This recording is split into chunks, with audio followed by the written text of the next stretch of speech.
So now that you have your team members set up on Stax, let's allow Stax to intercept your email. In this video, I'll show you how to add one or more email addresses so the sorting can begin. So let's start receiving documents. Let's enable Stax to intercept my Gmail account. We'll head on over to the settings page and click on the email tab. Here, let's toggle this on. We'll click on this Gmail icon here. Now, Google doesn't like when bots log into your account. However, for Stax bots to automate your document processing for you, they need to be able to log in. To allow this, you need to enable a specific setting in your Google account. We have a detailed steps for that right here, but I'm going to walk you through it anyway. Remember, Stax is very secure and uses encrypted data storage and transmission protocols. This is merely to allow bots to read your emails. So let's go to my Gmail account. Head on up to the right-hand corner here where your user icon is and click. We're going to go to Manage Your Google Account.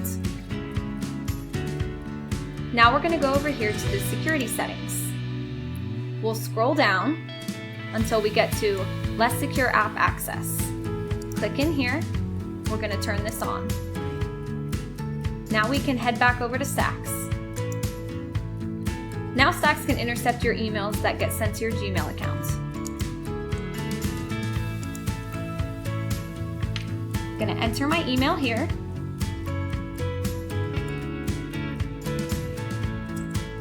And enter the password for my email.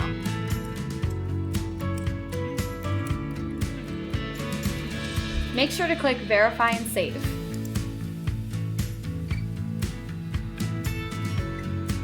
Great! Now, for Microsoft Exchange emails, it's pretty simple. Same thing. Just enter your email associated with this and the password. Simple. Now let's head on over to the IMAP settings. For IMAP accounts, it's the same thing as far as entering your email address and associated password. For the server host and port, you can find that information on the page that shows how you can set up your email on your phone or on Outlook. Here is where you have your current emails associated with Stax. You can remove them by clicking the X here, or you can edit them. Now we can edit everything.